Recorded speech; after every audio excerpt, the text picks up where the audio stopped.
வணக்கம். இந்த நாளில் சின்ன சின்ன வெளிச்சங்களில் இன்னொரு புதிய சிந்தனையை தெரிந்து கொள்வோம். மூள, மனசு இது ரெண்டும் தான் மனிதன் இயக்குகிற காரணிகள் அப்படின்னு சொல்கிறாங்க இல்லையா? மூளை சில விஷயங்களை அறியும், மனசு சில விஷயங்களை உணரும். மனம் உணர்கிற விஷயங்களை மூளையால் அறிய முடியாது, மூளை அறிந்து கொள்கிற விஷயங்களை மனதால் உணர முடியாது. உணர்தல் என்பது வேறு, அறிதல் என்பது வேறு. நோயிங் ஒரு விஷயத்தை தெரிஞ்சுக்கிறது, ஆனால் மனசு ஒரு விஷயத்தை ஃபீல் பண்ணுறது. உணருதல் என்பது ஃபீல் பண்ணுறது. ஆனால் இந்த ரெண்டும் எங்கே இருக்குது? உடம்புக்குள்ளே தான் இருக்குது. மூளை எங்கே இருக்குது? உடம்புக்குள்ளே தான் இருக்குது. மனசு எங்கே இருக்குது? உடம்புக்குள்ளே தான் இருக்குதுன்னு சொல்கிறோம்.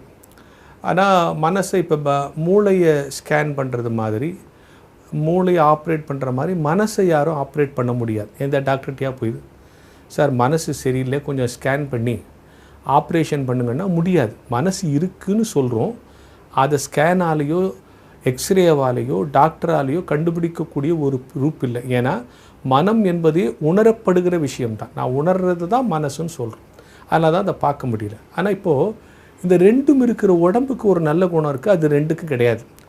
உடம்பு இருக்குது, அது தனக்குள்ளே வரக்கூடிய எல்லா விஷயத்தையும் தேவையானதை எடுத்துகிட்டு மற்ற அடுத்த நாள் வெளியே தள்ளிடும். அதுதான் உடம்பினுடைய ஒரு ஸ்பெஷாலிட்டி. ஆனால் மூளை இன்றைக்கி தேவையில்லாத விஷயங்களை நிறைய உள்வாங்கி வச்சுக்குது. இந்த செல்ஃபோன் வந்ததற்கு பிறகு, யூடியூப் வந்ததற்கு பிறகு, வாட்ஸ்அப் வந்ததற்கு பிறகு நமக்கு தெரியுதோ தெரியலையோ, தேவையோ தேவையில்லையோ, அவசியமோ அவசியம் இல்லையோ, நிறைய விஷயங்களை உள்வாங்கி வச்சுக்குது. எது? மூளை. மனசும் அப்படி தான் நிறைய விஷயங்களை சேர்த்து வச்சுருக்குது. நிறைய விஷயங்களை சேர்த்து வைக்கிறதுனால நம்ம மனசும் மூளையும் குப்பை தொட்டி ஆகிடும். எனவே உங்கள் மனசையும் மூளையும் குப்பை தொட்டி ஆக்கி கொள்ளாதீர்கள் என்பதுதான் உளவியலாளர்கள் சொல்லுகிற ஒரு அறிவுரை. உடம்பில் எப்படி சில பொருள் சேர்ந்துட்டா உடம்பு நோயாளி ஆகிடுதோ, பேஷண்ட் ஆகிடுதோ, உடல் பலவீனம் ஆகிடுதோ, அது மாதிரி மனசிலும் தேவையற்ற குப்பைகளை சேர்த்து வைத்து கொள்ளக்கூடாது.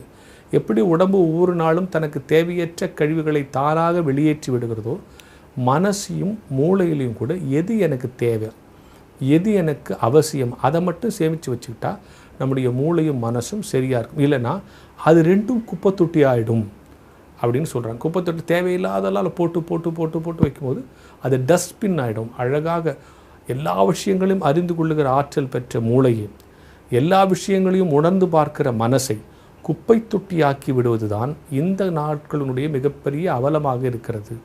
ஏனென்று சொன்னால் அவ்வளவு கிடைக்கிறது. ஃபில்டர் பண்ணுறதுக்கு நமக்கு தெரியணும். இது நமக்கு தேவையா, இது நமக்கு வேணுமா, இது நமக்கு வேணாமா அப்படின்னு சொல்லிட்டு எது தேவையோ அதை மட்டும் ஏற்றுக்கொண்டால் உங்கள் மனசும் மூளையும் பூந்தொட்டி மாதிரி இருக்கும். இல்லை என்றால் அவை குப்பைத்தொட்டியாக போய்விடும். எனவே உங்கள் மனசை பூந்தொட்டியாக வைத்துக்கொள்வதும் குப்பை தொட்டியாக வைத்துக்கொள்வதும் உங்கள் கைகளில் தான் இருக்கிறது என்கிற ஞான வெளிச்சத்தோடு இந்த நாளை தொடங்கும்.